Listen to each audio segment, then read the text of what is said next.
Alô, meus queridos! Fala, minhas queridas, moçada de todo o Brasil. Vamos estudar o chamado remédio heróico, doutor. Vamos estudar aquilo que você aprende lá nas suas aulas de Direito Constitucional no artigo 5º, não é verdade? Você estuda, salvo engano, lá no inciso 68, exatamente isso, do artigo 5º, o que vem a ser o tal do habeas corpus. Doutor, a aula de hoje, permita-me inaugurar a aula de hoje, que é a aula de habeas corpus, estabelecendo um verdadeiro contexto histórico do ato. Até porque merece. Doutor, falar de habeas corpus, temos que citar um pouquinho do histórico e temos que falar um pouquinho a respeito desta garantia constitucional. Vamos lá? Permita-me, então, entrar ao tema. O habeas corpus, doutor, a palavra habeas corpus, quando você procura a etimologia da palavra, você percebe que significa apresenta-me, dá-me o corpo. Por isso, habeas corpus. Eu não sei se você sabia, mas à época, doutor, do absolutismo, né, nós pegamos, por exemplo, ali, né, basicamente esses 2 anos que foram anos marcantes para a história como um todo, até porque a Inglaterra estava sob poder de autoridades importantes, reis importantes, marcadamente por reis, e aí o que acontece é que à época as pessoas eram apresentadas. Você estudou comigo que o sistema inquisitivo existe concentração de poder na figura do rei. E lá no sistema inquisitivo, o rei pede para que o réu seja lhe apresentado para que ele decida fatos a respeito do réu. Então apresenta-me o corpo. Doutor, ironicamente a isso, já que o rei pedia para que seja apresentado a figura do réu, a sociedade, na hora de implementar na Carta Magna de 1215 e junto com o Habeas Corpus Act, lá em 1679, ironicamente foi chamado de apresenta-me o corpo. Agora não o corpo do réu, né, diretamente para a figura do rei, mas a apresentação desta pessoa exercendo agora os direitos de mundo moderno, exigindo muitas vezes da autoridade que ela haja de maneira proporcional e adequada. Percebeu a reviravolta? É por isso que esses dois grandes documentos formalizados, a Magna Carta de fato é um resquício, ela não é tão precisa, tão formal no que diz respeito ao habeas corpus. Agora, no que diz respeito ao Habeas Corpus Act em 1679, esse sim foi devidamente formalizado e gerou um documento que concedia direito agora para toda e qualquer pessoa. Tudo bem? Bacana? O histórico é esse, é um histórico absolutista, em que existia decisões unilaterais por parte dos reis, muitas vezes implementando castigos que não lhe era necessário. Ok? Portanto, vamos estabelecer um conceito. Pedro, qual é o conceito de habeas corpus? Doutor, habeas corpus, você sabe, lá no artigo 5º, ele diz que nenhuma pessoa, olha que interessante, nenhuma pessoa poderá ficar presa, toda pessoa tendo o direito de ir, vir e permanecer, ela não poderá ter a sua liberdade restringida em virtude de ilegalidade ou abuso de poder. Então perceba, em se tratando do direito de liberdade, os direitos chamados de primeira dimensão, é ou não é? Esses direitos são assegurados para qualquer pessoa, obviamente, justamente trazendo à tona uma garantia, um remédio que concretiza o seu direito. Quer ver? Falar de direito, doutor, nós estamos falando de normas de conteúdo declaratório. Por outro lado, as garantias ou os remédios constitucionais, eles não têm mera noção de declarar, mas eles têm como finalidade precípua assegurar que aquele direito seu será exercido. Por isso que direitos são normas de conteúdo declaratório e as garantias, remédios constitucionais, são, perceba, ferramentas assecuratórias, ok? Garantem o seu exercício de direitos. Bacana. Então, isto é o habeas corpus. É uma garantia constitucional que poderá ser invocada sempre que houver ilegalidade e abuso de poder, tendo como bem tutelado o direito de locomoção. Bacana? O senhor bem sabe que o direito de locomoção previsto na Constituição, ele se divide em vários tipos de locomoção, não é verdade? E da mesma forma você sabe que isso entra para ir, vir e permanecer. Direito de ir, direito de vir e de permanecer no local, em tempos de paz, doutor. Ok? que fique claro, nenhum direito fundamental é absoluto. E é por isso que eu ressalto esse dispositivo com você. Natureza jurídica. Doutor, pelo amor do que você acredita, você nunca estudou habeas corpus na sua vida. Aí você chega lá para o seu advogado, você está preso, você chega para o seu advogado e ele fala assim, poxa, advogado, não dá para entrar com recurso de habeas corpus? Doutor, recurso porra nenhuma. Recurso é uma ferramenta interna ao processo para impugnar algumas decisões. Agora, o habeas corpus, doutor, ele não é vinculado ao processo principal. O habeas corpus em si, ele é uma ação autônoma de impugnação, que pareia, que anda lado a lado com a ação principal. Então, o habeas corpus, repare agora, ele não é recurso, ele é uma ação autônoma da impugnação. Tudo bem?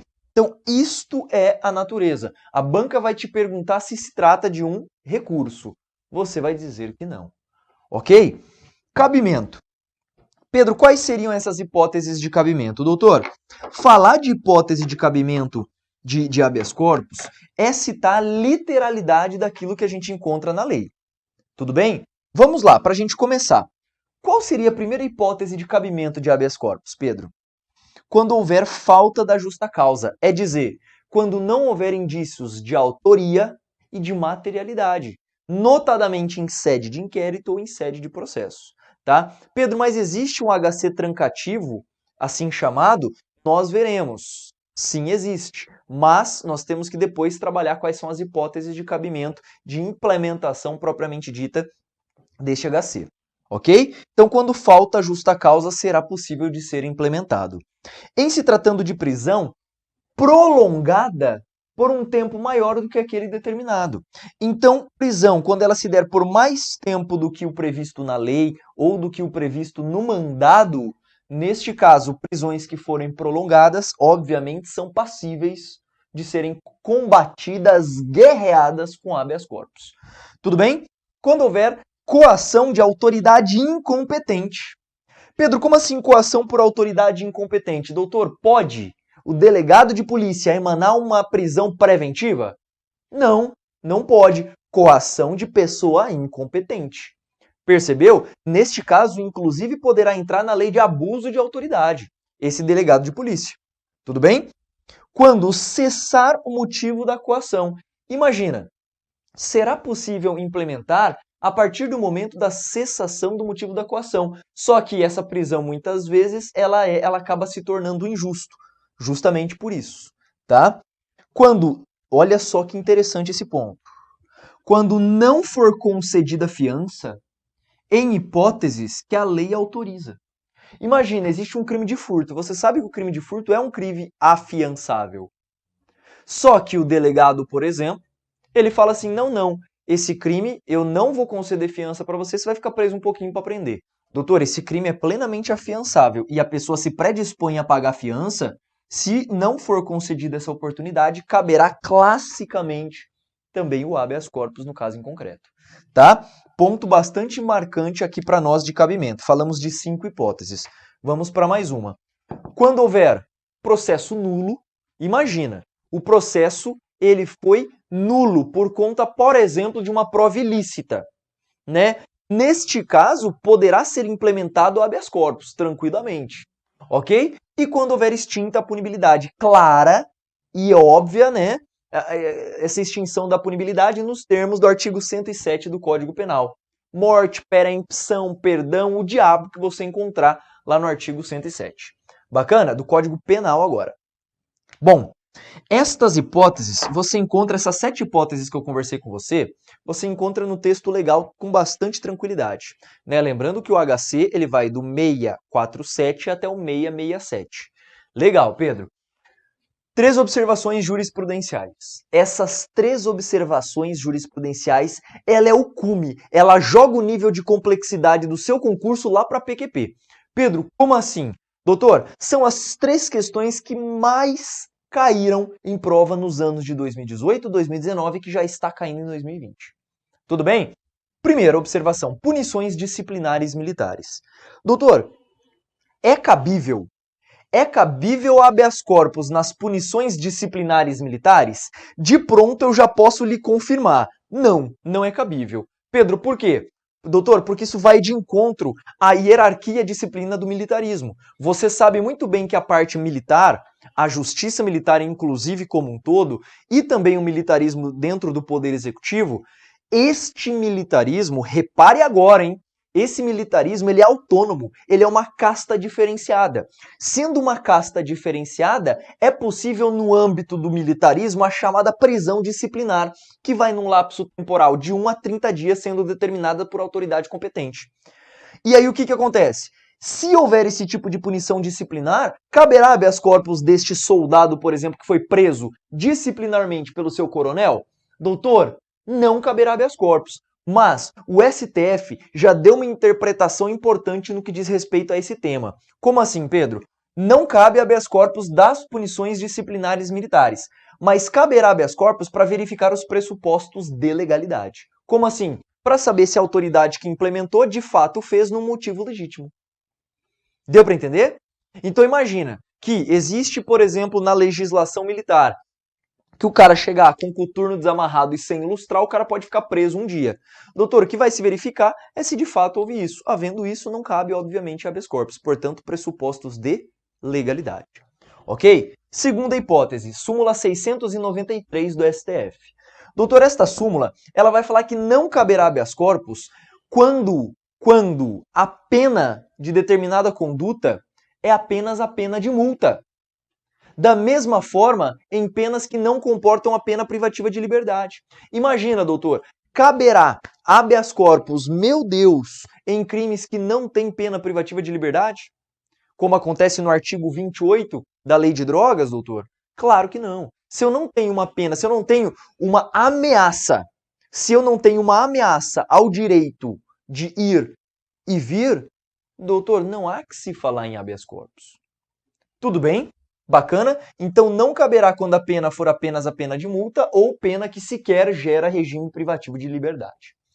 E a súmula 695, ela vai dizer o seguinte: não caberá habeas corpus também quando já houver essas 3 hipóteses em vermelho, aí são hipóteses de não cabimento, tá? Cuidado. Súmula 695 ele vai falar quando já houver extinta a pena privativa de liberdade. Por exemplo, doutor, prescrição do crime. Então, olha que interessante. Já foi extinta a pena privativa de liberdade. Havendo esta condição, súmula 695 vai falar que, pronto, não é cabível também o habeas corpus. Pedro, por que não é cabível? Porque não tem pena privativa de liberdade. Percebeu? Neste caso, ferramenta que pode ser utilizada em tese, sai do HC e entraria um mandado de segurança. Tudo bem? Bacana? Então, fechamos o quarto tópico, que são as hipóteses de cabimento, e eu trouxe 3 jurisprudências que não caem. Despencam em provas. Tudo bem? Superamos e vamos trabalhar um pouquinho com as espécies. Doutor, a doutrina costuma trabalhar com 3 espécies de habeas corpus e uma um pouco mais inovadora, que é uma hipótese mais recente, aceita também pela jurisprudência. Pedro, quais seriam estas situações? Primeiro, a primeira espécie que diz respeito ao habeas corpus, repare, nós temos o habeas corpus preventivo, nós temos o habeas corpus repressivo e nós temos o habeas corpus suspensivo. Pedro, como assim? Vamos lá. Falando primeiro do habeas corpus preventivo. Doutor, o HC preventivo é aquele habeas corpus que será impetrado justamente quando houver, repare agora, apenas uma ameaça, mas precisa ser uma ameaça concreta à liberdade do indivíduo. Quer ver? Deixar de dar acesso ao advogado aos autos de inquérito que já foram documentados possibilita, viabiliza a impetração de habeas corpus preventivo. Por quê, Pedro? Porque dos documentos colhidos em sede de inquérito, futuramente isso pode pleitear uma preventiva, uma temporária ou até mesmo uma prisão ad pena, uma prisão condenatória. Então repare que deixar de dar acesso geraria, portanto, hipótese de cabimento de HC preventivo. E o documento emanado é o salvo-conduto. Então, olhe, o habeas corpus preventivo tem a finalidade de que o juiz emane um chamado salvo-conduto. Esse é o documento correto em se tratando de HC preventivo. Avança. Agora, existe o HC repressivo. Doutor, se por um lado o HC preventivo é utilizado antes da inserção em pena privativa de liberdade, vale dizer, se o HC preventivo é usado antes de restringir a liberdade do cara, quando esta liberdade já está restringida, o HC não será mais preventivo, mas repressivo. E aí o HC repressivo solta um documento, gera um documento chamado de alvará de soltura. Ok? Salvo o conduto, não houve restrição de liberdade da pessoa ainda, né, do paciente. Alvará de soltura, já houve a questão da colocação em regime de restritivo de liberdade. Pedro, e o suspensivo? Doutor, o HC suspensivo é aquele que será emanado quando já tiver um mandado em aberto, mas nele não foi cumprido ainda. Tanto é que o documento gerado é o contramandado.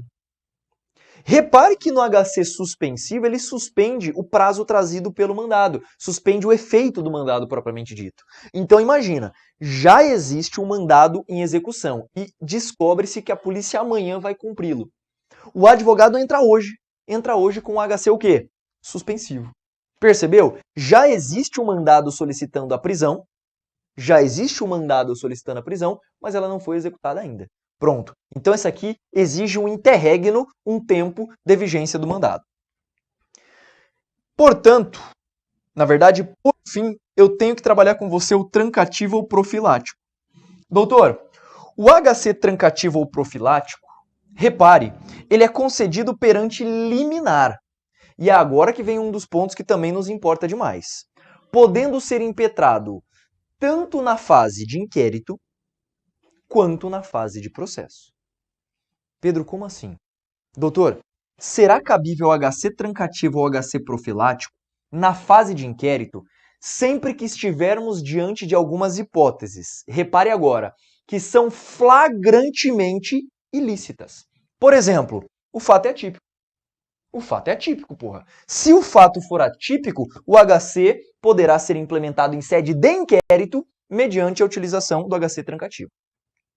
Agora, se eu tiver numa hipótese flagrante de extinção da punibilidade do agente, também seria o caso.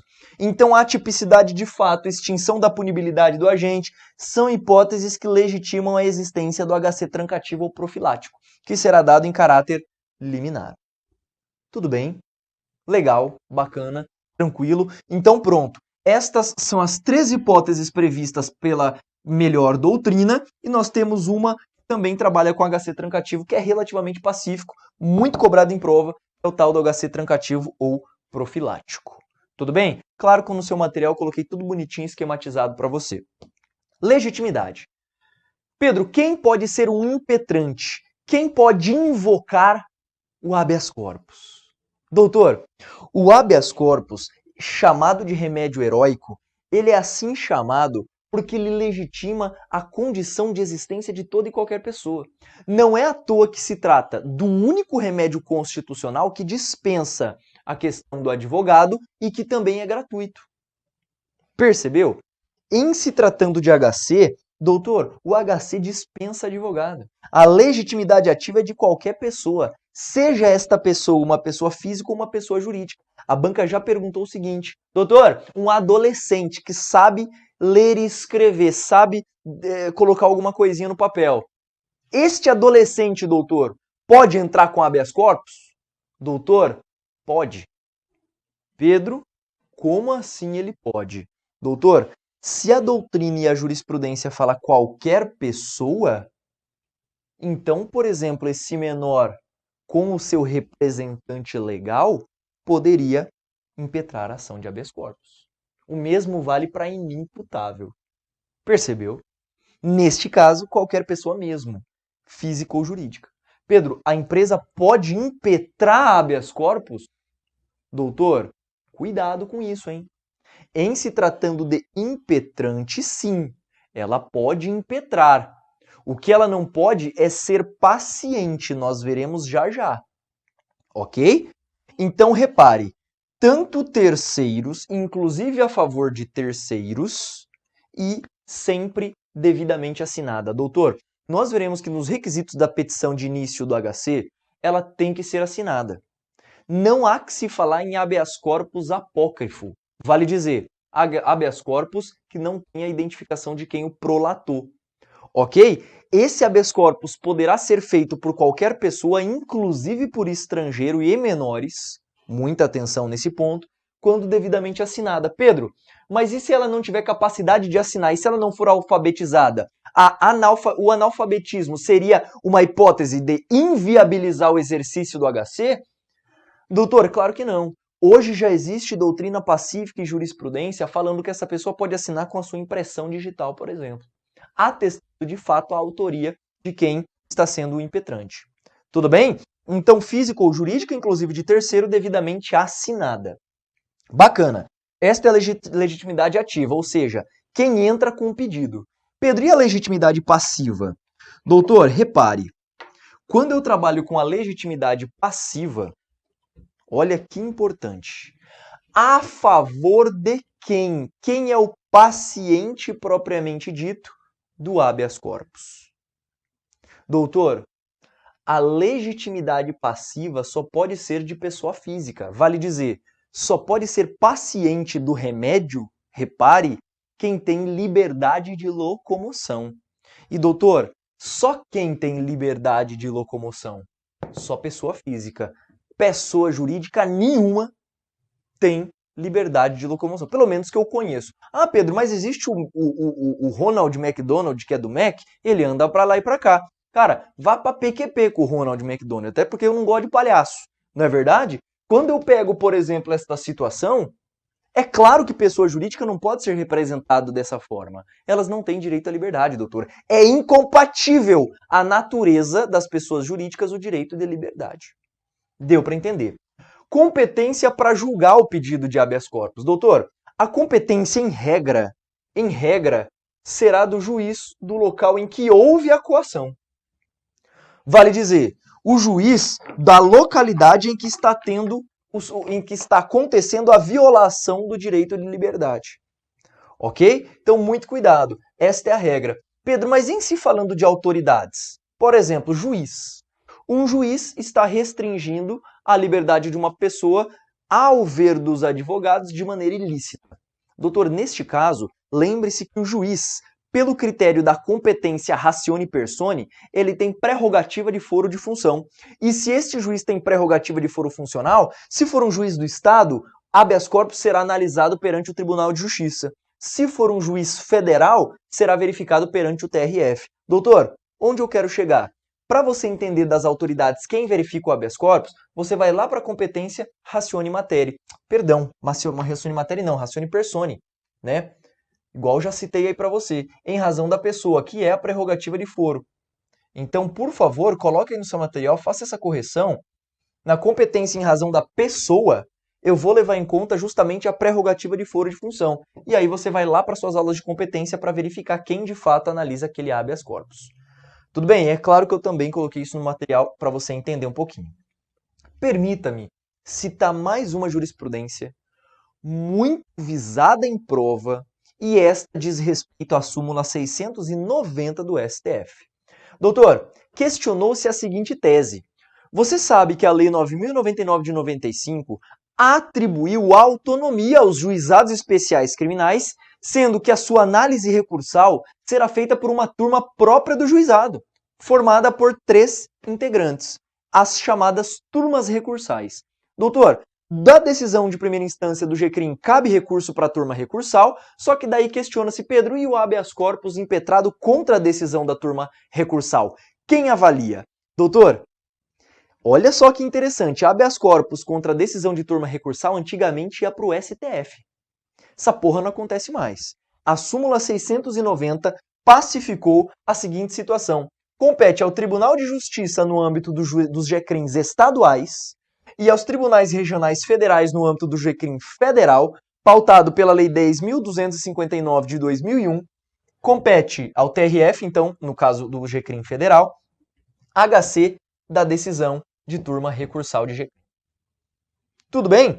Então esta súmula também vem sendo cobrado. Se a turma recursal, por exemplo, concede uma medida que é violadora da liberdade de locomoção do indivíduo, pronto, caberá habeas corpus ao TJ se o GCRIM for estadual ou ao TRF se o GCRIM for federal. Não mais isso suplantando-se pelo STF. Legal. E processamento do habeas corpus. Doutor, estamos diante de um tema que é muito importante.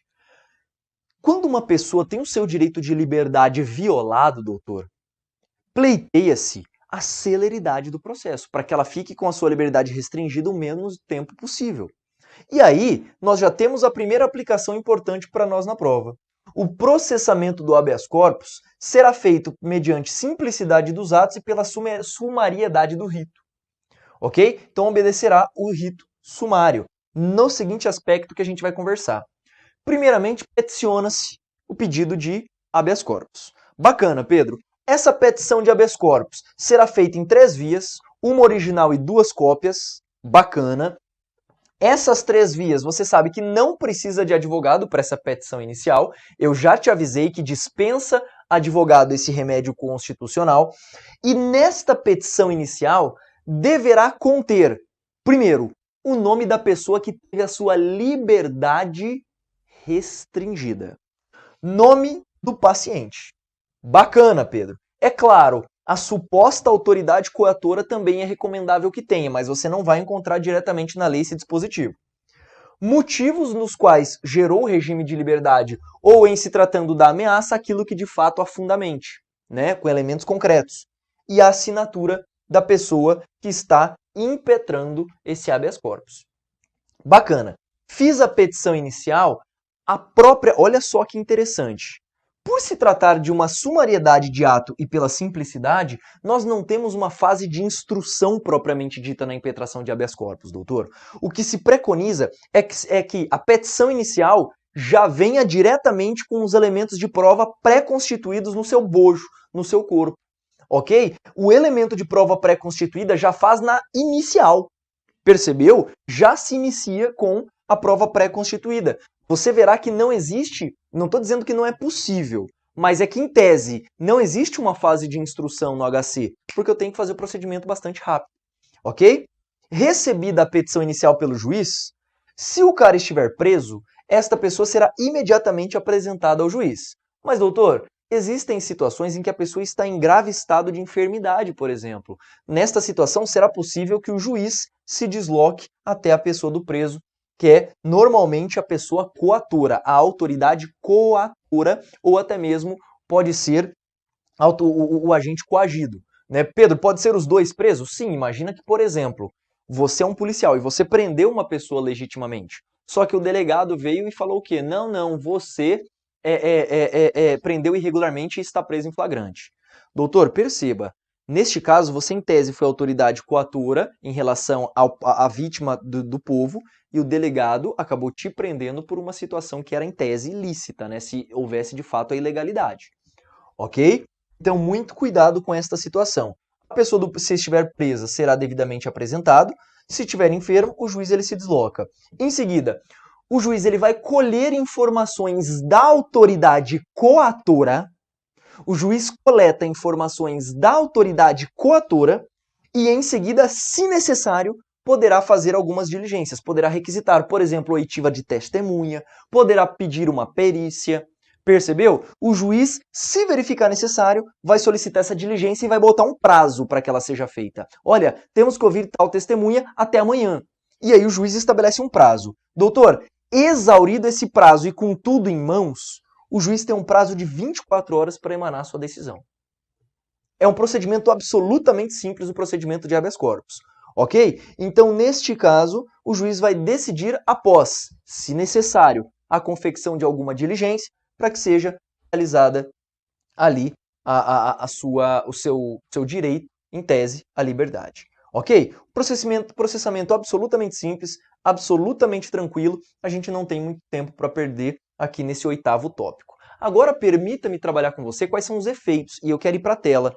Pedro, bacana, foi concedido o habeas corpus. Como se dá este efeito? Quer ver? Vem comigo para a tela. Sendo concedido o habeas corpus, olha que interessante, efeitos. né? Efetuadas as diligências, interrogado o paciente, o juiz decidirá fundamentadamente dentro de 24 horas. Isso a gente já viu, não é? Se a decisão for favorável ao paciente, será logo posto em liberdade, salvo se por outro motivo dever ser mantido na prisão. Perceba. Então, Pedro, ganhei o HC. O que é feito comigo? Porra, você vai ser colocado em liberdade, né? Se os documentos que instruírem a petição evidenciarem ilegalidade da coação, ou o juiz ou o tribunal ordenará que cesse imediatamente o constrangimento. Tranquilo. Se a ilegalidade decorrer de fato de não ter sido o paciente admitido a prestar fiança, o juiz arbitra o valor desta, que poderá ser prestada perante ele, remetendo neste caso às autoridades dos respectivos autos, serem anexados aos do inquérito policial e do processo, né? Se a ordem de HC for concedida para evitar ameaça de violência ou coação ilegal, dar-se ao paciente o salvo-conduto assinado pelo juiz. Lembre-se, então, o salvo-conduto nós encontramos lá no HC que eu já falei para você, preventivo, ok? E por fim, será incontinente. O que é incontinente, Pedro? Imediatamente. Imediatamente enviado, cópia da decisão à autoridade que tiver ordenado a prisão ou tiver o paciente à sua disposição, a fim de juntar-se os autos do processo. Doutor, bacana? Esses são os efeitos técnicos do habeas corpus. O finalzinho da lei, você vai perceber que esse finalzinho da lei costuma trabalhar com a questão relativa a tribunais. Doutor, não é de incidência massiva em provas, por isso que eu vou pedir para você apenas fazer uma leitura do dispositivo. Pedro, como assim? Doutor, imagine que, por exemplo, um juiz pratica esse ato. Doutor, o HC, olha só, imagina que o juiz ele tem a sua liberdade restringida. Imagine, o juiz sendo um paciente, portanto. Quem vai averigar essa situação é o tribunal que ele estiver vinculado. A secretaria deste tribunal recebe a petição inicial e deflagra isso para o presidente do tribunal ou para os respectivos presidentes de turmas ou de conselhos, né? Dependendo da situação. E aí o que acontece? Neste âmbito poderá ser concedida a liminar e se ela não for concedida, será votado isso entre os membros. Então é um procedimento um pouquinho mais peculiar, mas ele é muito simples. Eu peço para você fazer a leitura, portanto, daquilo que a banca pode explorar. E doutor, neste ponto, nesse aspecto, eu exauri com você o tema de habeas corpus, que é importantíssimo no que diz respeito ao processo penal, sendo sempre vinculado a esta área, ao direito constitucional também. Bacana? Matéria simples que dá para você gabaritar aí na sua prova.